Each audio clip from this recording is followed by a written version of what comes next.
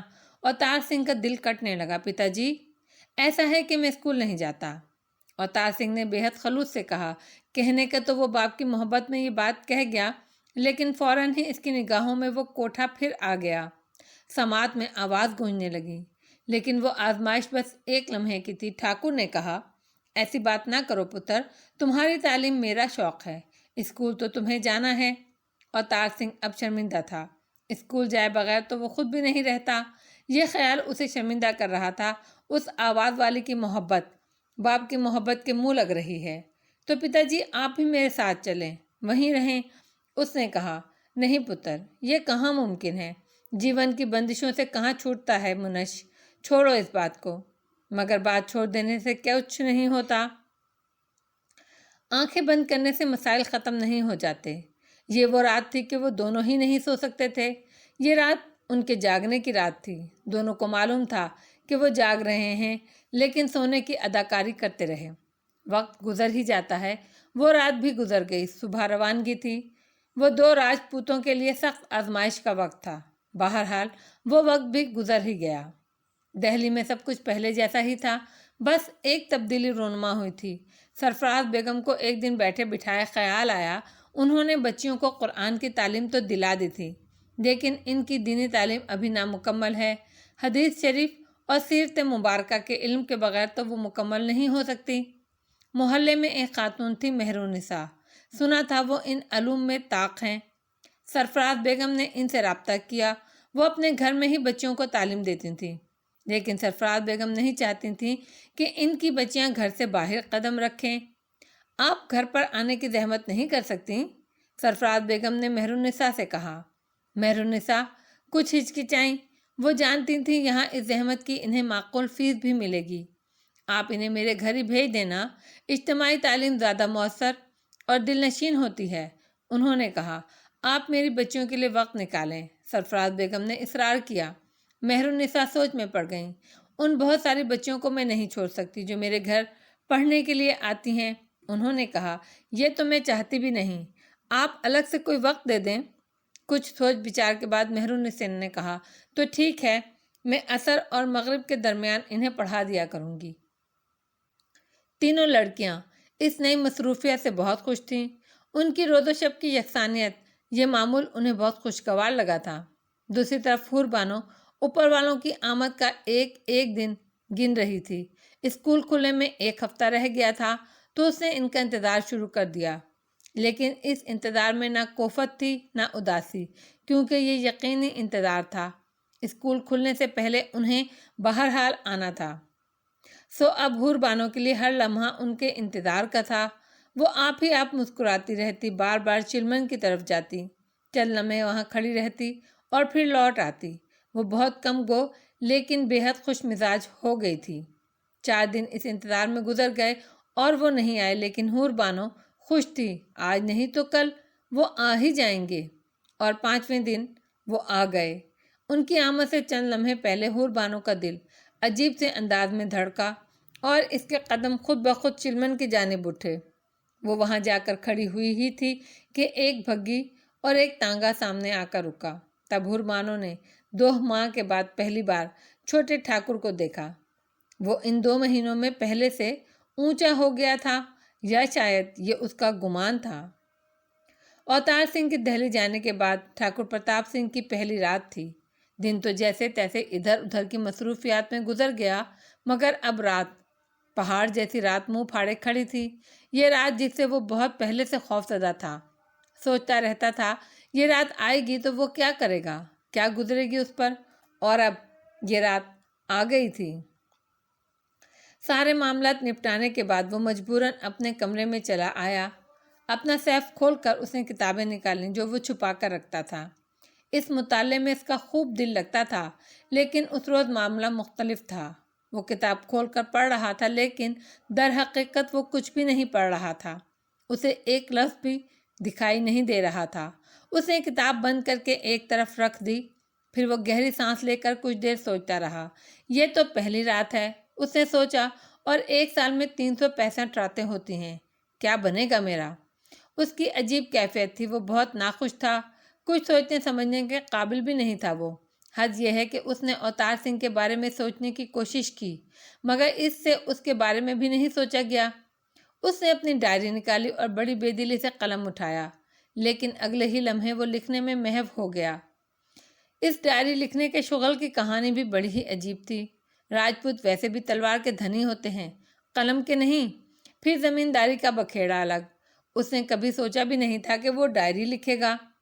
زمانہ تعلیم میں اس کا روم میٹ امان اللہ ڈائری لکھا کرتا تھا۔ ٹھاکر اسے ڈائری لکھتے دیکھ کر ہمیشہ الجھتا تھا۔ یہ تم کیا لکھتے رہتے ہو ڈائری میں؟ اس نے امان اللہ سے پوچھا تھا۔ بس یوں ہی، امان نے اسے ٹالنے کی کوشش کی۔ اچھا مجھے دکھاؤ، کیا کرو گے دیکھ کر؟ دیکھوں گا، تم اس میں کیا لکھتے ہو؟ یہ ڈائری ہے پرتاپ سنگھ، اور ڈائری بڑی ذاتی چیز ہوتی ہے، سوری، یہ میں تمہیں نہیں دکھا سکتا۔ کیوں بھائی؟ میری سمجھ میں یہ بات نہیں آئی، میں بس یہ دیکھنا چاہتا ہوں تم اس میں کیا لکھتے ہو۔ یہی تو میں تمہیں سمجھا رہا ہوں، امان نے کہا۔ اس کی مسکراہٹ میں معذرت تھی۔ ڈائری میں آدمی وہ باتیں لکھتا ہے جو وہ کسی سے نہیں کر سکتا، کسی سے بھی نہیں، تو جو باتیں وہ کسی سے کر نہیں سکتا وہ کسی کو پڑھوا بھی نہیں سکتا، اسی لیے ڈائری بڑی ذاتی چیز ہوتی ہے۔ ٹھاکر کی سمجھ میں اب بھی کچھ نہیں آیا۔ میں تو بس سمجھ پایا، میں تو نہیں سمجھ پایا تمہاری بات۔ بھائی سیدھی سی بات ہے، ڈائری خود کلامی ہے، ایک طرح سے خود سے گفتگو۔ تو کان گھما کر کیوں پکڑتے ہو؟ خود سے باتیں کر لیا کرو۔ امان اللہ ہنسنے لگا۔ یہ بتاؤ، تم مجھے خود سے باتیں کرتے دیکھو گے تو کیا سمجھو گے؟ ٹھاکر نے چند لمحے غور کیا، پھر بولا، پاگل ہی سمجھ سکتا ہوں، بس اسی لیے میں خود سے باتیں نہیں کر سکتا، وہ باتیں میں ڈائری میں لکھ لیتا ہوں۔ میری سمجھ میں ایک بات اور نہیں آئی، ٹھاکر نے کہا۔ ایسی کون سی باتیں ہو سکتی ہیں جو منش کسی سے نہیں کر سکتا؟ اس بار امان کو حیرت ہوئی۔ کمال کرتے ہو، ارے آدمی سوچنے والا جانور ہے، دماغ ہر وقت کام کرتا رہتا ہے، اس میں کیسے کیسے خیال آتے ہیں۔ اگر وہ کسی سے کہے تو وہ اسے برا، بہت برا سمجھنے لگیں۔ آدمی تمام باتیں کسی سے نہیں کر سکتا، اپنے سب سے اچھے دوست سے بھی نہیں۔ امان نے نفی میں سر ہلایا۔ میں تمہارا بہت اچھا دوست ہوں اور تم جانتے ہو راز رکھنا بھی جانتا ہوں۔ تم مجھے کوئی ایسی بات بتاؤ گے تو مجھ سے آگے کبھی نہیں جائے گی۔ میں جانتا ہوں یہ بات، امان نے گہری سانس لے کر کہا، مگر بھائی بہت سی باتیں میں تم سے بھی نہیں کر سکتا۔ بھروسہ نہیں ہے مجھ پر؟ ٹھاکر کے لہجے میں خفگی تھی۔ یہ بات نہیں ہے، بھروسہ ہے، لیکن بہت سی باتیں ایسی بھی ہوتی ہیں جو آدمی خود سے بھی کرے تو شرمندہ ہو جاتا ہے۔ میں وہ باتیں خود سے نہیں کر سکتا، تم سے کروں گا تو پھر کبھی تم سے نظریں نہیں ملا سکوں گا، تمہارا سامنا کرنے سے گھبرانے لگوں گا، شاید تمہیں چھوڑ ہی بیٹھوں۔ تب تو مجھے بتانے کی ضرورت بھی نہیں ہے، ٹھاکر نے جلدی سے کہا، میں تمہیں کھونا نہیں چاہتا۔ چلو، بات تمہاری سمجھ میں آئی، امان اللہ بولا۔ اب یہ بتاؤ، ایسا تمہارے ساتھ بھی ہوتا ہوگا تو تم کیا کرتے ہو؟ مجھے کبھی اس کی ضرورت ہی نہیں پڑی، ہم ٹھاکر لوگ تو ہر بات صاف کرنے کے قائل ہیں۔ میرے دل میں جو بھی آتی ہے میں کسی سے بھی کہہ دیتا ہوں، بات یہ ہے کہ مجھے کسی سے ڈر نہیں لگتا۔ امان نے اسے عجیب نظروں سے دیکھا۔ اتنا مت اکڑو، ابھی تم اس سے محفوظ ہو، لیکن یہ وقت انسان پر آتا ہے، مجھ پر نہیں آئے گا، ٹھاکر نے بڑے یقین سے کہا۔ اس کے بعد برسوں گزر گئے، ٹھاکر کا یقین سلامت رہا، اس کی زندگی میں کبھی کوئی پوشیدہ خفیہ موڑ نہیں آیا۔ دوسرے وہ صاحب اقتدار تھا، کسی سے کچھ بھی کہہ سکتا تھا۔ پھر جب ٹھاکرانی کا دیہانت ہوا اور اوتار سنگھ تعلیم کے سلسلے میں دہلی چلا گیا تو وہ اکیلا رہ گیا۔ وہ ایسی تنہائی تھی جس کا اس نے کبھی تصور بھی نہیں کیا تھا۔ زندگی جیسے رینگ رینگ کر چلنے لگی، اور وہ رینگنا بھی برائے نام تھا۔ وقت گزرتا ہی نہیں تھا، صبح سے شام کا انتظار رہتا، شام رات کے خوف سے گزرتی اور رات صبح کی آرزو میں کٹتی۔ چند ہی دنوں میں وہ اندر سے بیمار ہو گیا۔ گاؤں میں جمال دین کے علاوہ کوئی ایسا نہیں تھا جس سے وہ قربت محسوس کرتا ہو۔ شام کے بعد جمال دین کا اس کے پاس آنا اور وقت گزارنا معمول بن گیا۔ اوتار سنگھ کی پیدائش سے پہلے کا ایک ہی خواب جو اس نے اور رنجیتا نے ایک ہی رات دیکھا تھا، درخت کا سوکھنا، مجذوب کی آمد اور اس کی باتیں، اوتار سنگھ کا اس کے کمرے میں پہنچنا، پھر اوتار سنگھ جس خاص حالت میں پیدا ہوا تھا، جس کی وجہ سے دائی رجو اور شانتا کی شامت آ گئی تھی، پھر اوتار سنگھ کا دودھ سے انکار اور حمیدہ کا دودھ پینا، یہ سب ایسے معاملات تھے جنہیں وہ برسوں سے سینے میں چھپائے بیٹھا تھا۔ وہ ان پر کسی سے بات کرنا چاہتا تھا۔ اس کے ذہن میں بے شمار سوالات تھے، وہ بہت کچھ واضح طور پر جاننا اور سمجھنا چاہتا تھا۔ ایک اعتبار سے جمال دین اس کا ہمراز تھا، ان میں سے کم از کم ایک معاملے سے واقف تھا۔ پھر اپنی فطرت، اپنی عادات اور اپنے کردار سے اس نے ٹھاکر کا دل جیت لیا تھا۔ ٹھاکر تو اسے اپنا دوست ہی سمجھتا تھا، لیکن وہ خود اسے زمیندار کا اور خود کو رعیت کا درجہ دیتا تھا۔ یہی وجہ تھی کہ ان کے درمیان کبھی بے تکلفی کی فضا پیدا نہیں ہو سکی۔ ٹھاکر نے کئی بار جمال دین سے اس موضوع پر بات کرنے کا ارادہ کیا، لیکن ہمت نہ ہوئی۔ اسے امان کی بات یاد آئی اور تسلیم کرنا پڑا کہ وہ ٹھیک کہتا تھا۔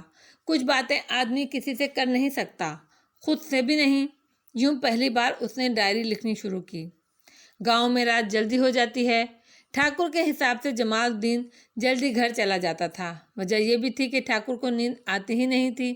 یہ کمی اسے مطالعے کی طرف لے گئی اور مطالعے نے ڈائری کی اہمیت اور بڑھا دی۔ اب تقریباً سبھی کچھ ایسا تھا جس پر وہ کسی سے بات نہیں کر سکتا تھا، چنانچہ ڈائری لکھنے کے سوا اس کے پاس کوئی چارہ نہیں تھا۔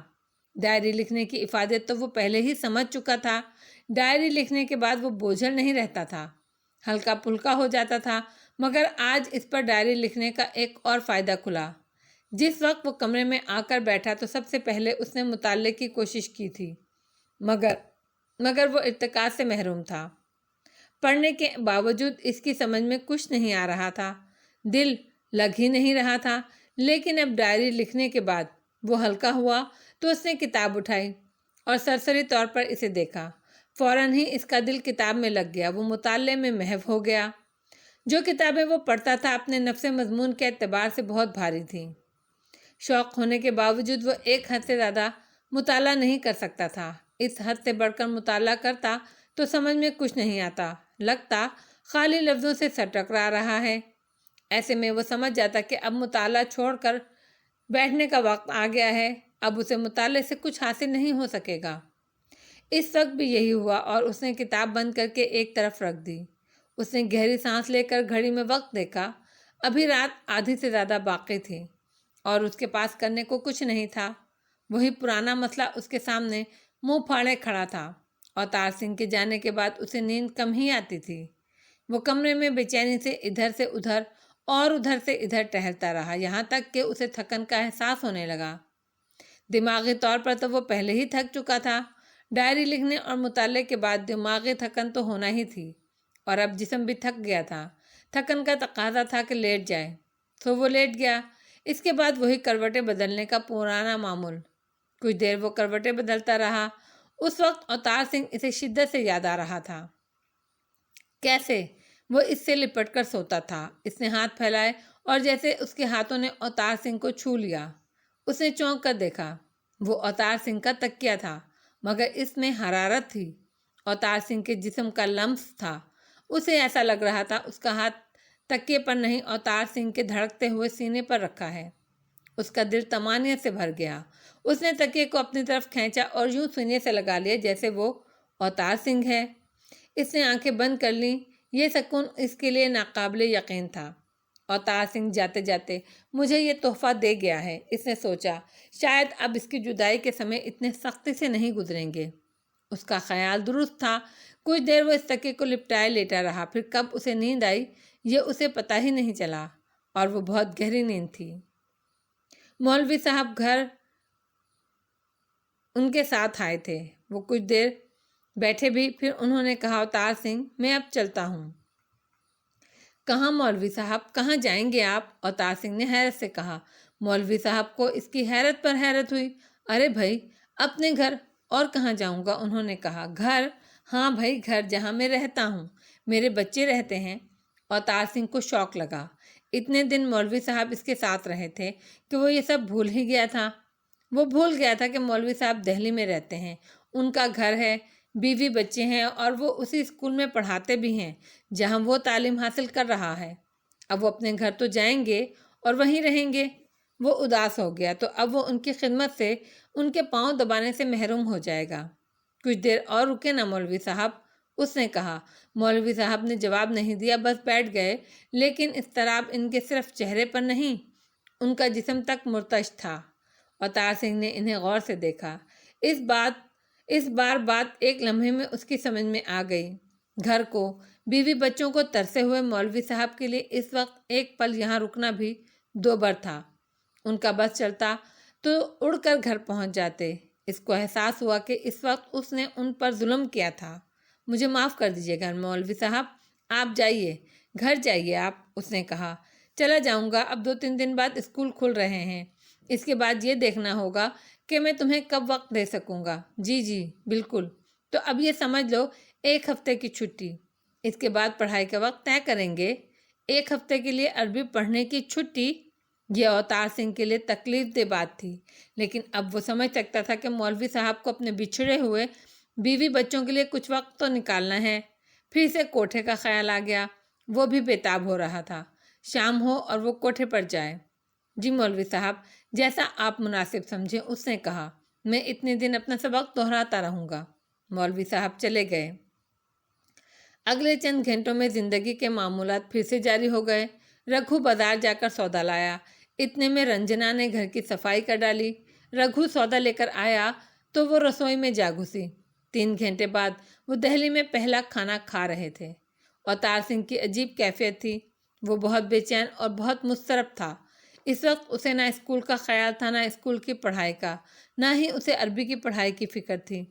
اس کے دماغ پر تو صرف کوٹھا سوار تھا۔ وہ یوں ہی وقت گزاری کے لیے کانتی پرساد جی سے اور کبھی وشال دین سے ادھر ادھر کی باتیں کرتا رہا۔ اس کی بےتابی ایسی تھی کہ وقت سے کچھ پہلے ہی وہ کوٹھے پر چلا گیا۔ رنجنا اوپر آ کر صفائی کر گئی تھی۔ کرسیاں اس نے جھاڑ پہنچ کر ترتیب سے رکھ دی تھیں، اسی لیے کوٹھا ویسا ہی لگ رہا تھا جیسا وہ اسے چھوڑ کر گیا تھا۔ وہ ایک کرسی پر بیٹھ گیا۔ اس بار اس نے کتابیں ساتھ لانے کا تکلف بھی نہیں کیا تھا۔ وہ بیٹھ کر ادھر ادھر دیکھتا، جائزہ لیتا رہا، لیکن گرد و پیش سے در حقیقت اسے ایسی کوئی دلچسپی نہیں تھی۔ وہ وہ محض وقت گزاری تھی۔ چند منٹ میں ہی وہ اکتا گیا تو اٹھ کر ٹہلنے لگا۔ دیر ہو گئی مگر وہ آواز سنائی نہیں دی جس کا انتظار وہ 2 ماہ سے کر رہا تھا۔ پہلے تو وہ یہی سمجھتا رہا کہ وہ وقت سے پہلے کافی پہلے اوپر آ گیا ہے، مگر پھر اسے گڑبڑ کا احساس ہونے لگا۔ اس کا دل اندیشوں سے بھر گیا۔ ان 2 مہینوں کی دوری میں ایسا کیا ہو گیا آج وہ آواز سنائی نہیں دے رہی؟ کہیں وہ کہ آگے متعدد امکانات تھے جن پر وہ سوچنا نہیں چاہتا تھا۔ اسے احساس بھی نہیں ہو رہا کہ اس کے ٹہلنے کی رفتار دوڑنے کے برابر ہو گئی ہے۔ اسے یہ احساس بھی نہیں ہوا نیچے سے کوئی اسے دیکھ رہا ہے۔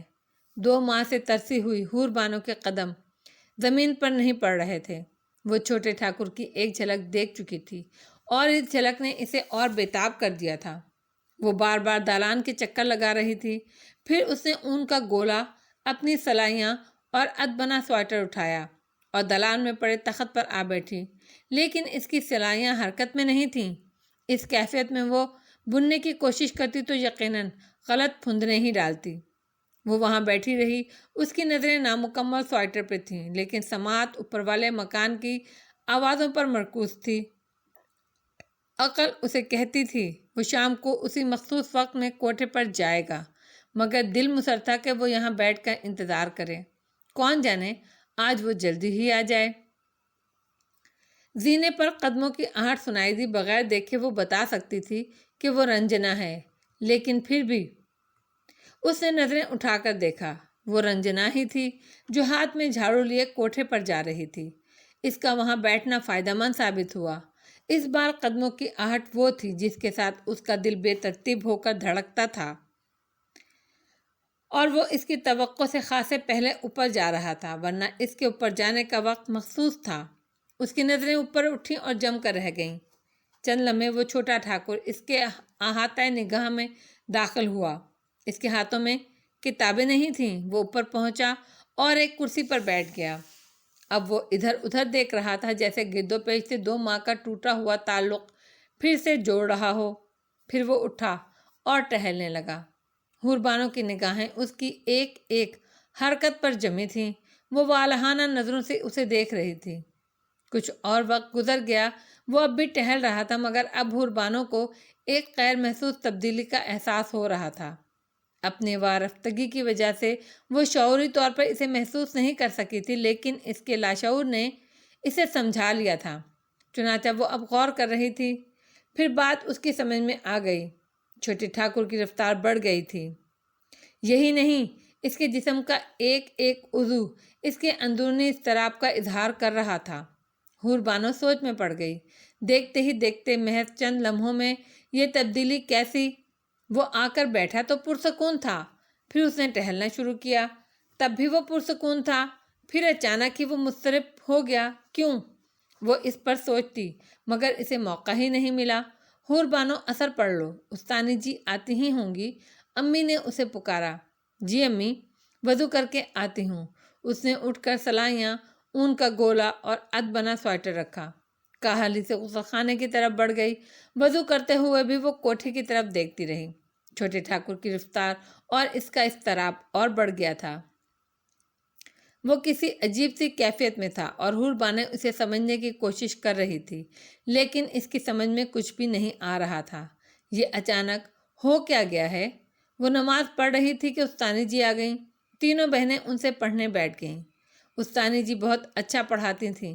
ان کا انداز بڑا ہی دل نشین تھا۔ وہ ایسی فضا بناتی تھیں کہ اس سے باہر نکلنا ممکن نہیں ہوتا تھا، لیکن اس دن حور بانو کا دل کوٹھے پر اٹکا تھا اور وہ چھوٹے ٹھاکر کے اچانک مضطرب ہونے پر غور کر رہی تھی۔ پڑھائی ختم ہوئی تو مغرب کا وقت ہو گیا تھا۔ انہوں نے مغرب کی نماز پڑھی۔ نماز پڑھتے ہی حور بانو دالان کی طرف لپکی۔ اس نے سلائیاں اٹھانے کا تکلف بھی نہیں کیا۔ تخت پر بیٹھتے ہی اس نے نظریں اٹھا کر کوٹھے کی طرف دیکھا۔ وہاں اندھیرا تھا، لیکن ایسا بھی نہیں کہ وہ کچھ دیکھ نہیں پاتی۔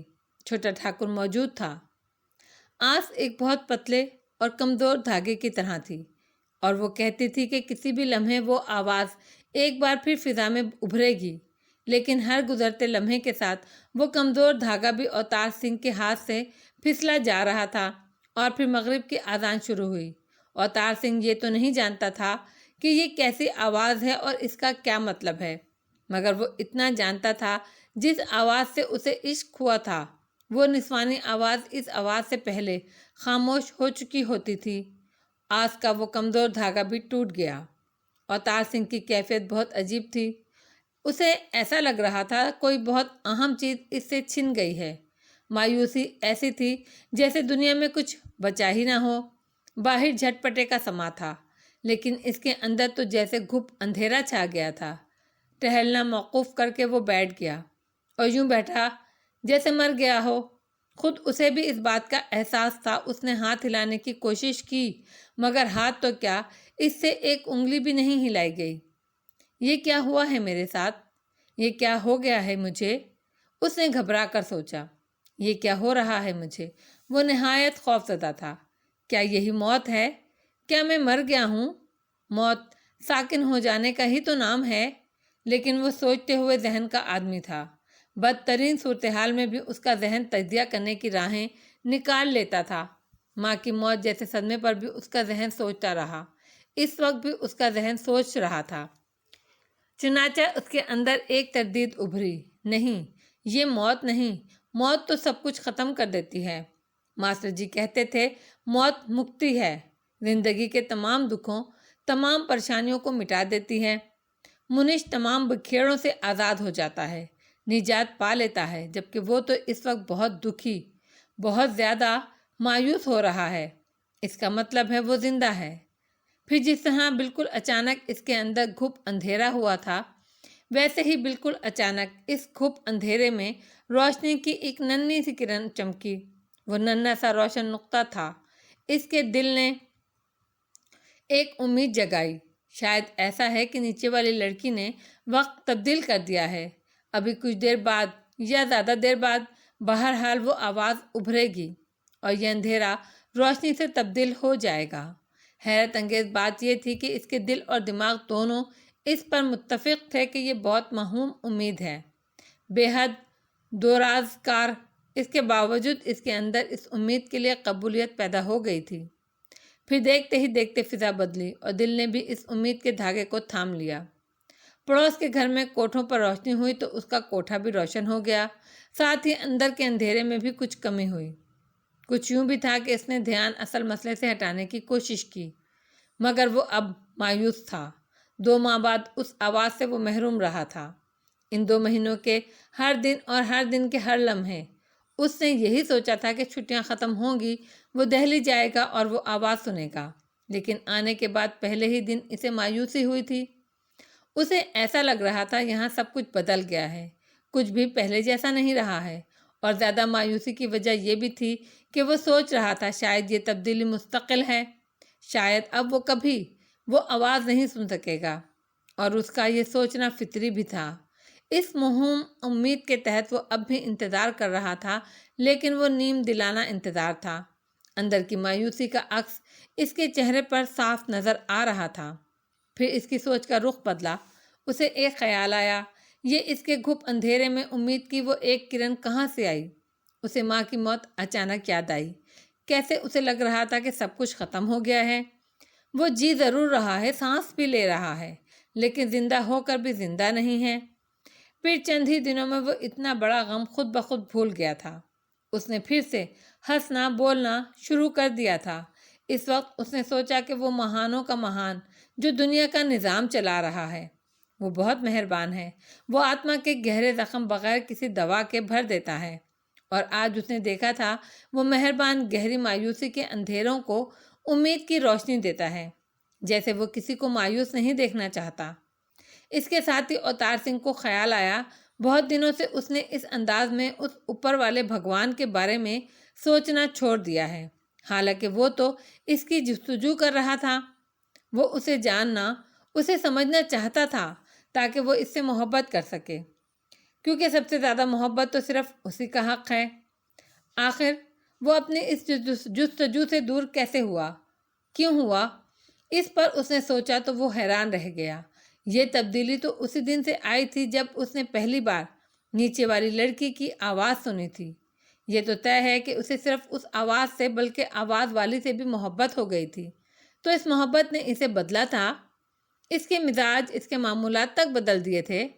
واقعی محبت میں بڑی طاقت ہوتی ہے۔ پھر اسے ایک اور خیال آیا، اگر وہ اوپر والے بھگوان سے محبت کرنے کے قابل ہو جائے تو وہ محبت یقیناً دنیا کی سب سے بڑی محبت ہوگی۔ پھر اسے خیال آیا، اگر وہ اوپر والے بھگوان سے محبت کرنے کے قابل ہو جائے تو وہ محبت یقیناً دنیا کی سب سے بڑی محبت ہوگی۔ اس کے دل نے فوراً اس کی تائید کی۔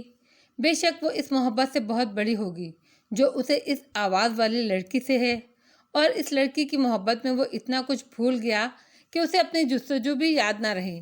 تو اس محبت میں اس کا کیا ہوگا؟ کیا وہ سب کچھ بھول جائے گا، حتیٰ کہ زندگی بھی اسے یاد نہیں؟ بھائی، کب سے یہاں بیٹھے ہو؟ تمہیں ہوش ہی نہیں؟ کب سے تمہیں آوازیں دے رہا ہوں؟ تم ٹھیک تو ہو؟ اس نے چونک کر وصال دین کو دیکھا جو عین اس کے سامنے کھڑا تھا۔ کیا بات ہے ویر جی، کیا کہہ رہے ہو؟ اس نے گڑبڑا کر کہا۔ تمہاری طبیعت تو ٹھیک ہے بھائی؟ وصال دین کے لہجے میں پریشانی تھی۔ میں ٹھیک ہوں، مجھے کیا ہوگا؟ اتنی آوازیں دیں، تم نے سنی ہی نہیں؟ میں تمہارے سامنے کھڑا تھا اور تم مجھے دیکھ بھی نہیں رہے تھے۔ اب اوتار سنگھ کو احساس ہوا کہ یہ بات وصال دین نے شروع میں بھی کہی تھی، لیکن یہ بھی سچ تھا، اس کی آواز سنائی نہیں دے رہی تھی، اور بے شک وہ اس کے سامنے کھڑا تھا، لیکن نظر اٹھا کر دیکھنے سے پہلے اسے احساس بھی نہیں ہوا تھا۔ شاید وہ اپنے آپ میں بہت زیادہ کھویا ہوا تھا۔ چلو اچھا، اب اٹھو، کھانا کھا لو، وصال دین نے کہا۔ چل ٹھیک ہے، چلتا ہوں۔ اوتار سنگھ اٹھ کر کھڑا ہوا۔ سچ یہ ہے کہ اسے بھوک بالکل نہیں تھی اور وہ یہاں سے جانا بھی نہیں چاہتا تھا، لیکن وہ کھانا نہیں کھاتا تو سب لوگ اور خاص طور پر ویر جی کو تشویش ہوتی، اور تشویش ہوتی تو وہ اس کی وجوہات پر غور کرتے، اور یہ اوتار سنگھ نہیں چاہتا تھا۔ وہ دونوں نیچے چلے آئے۔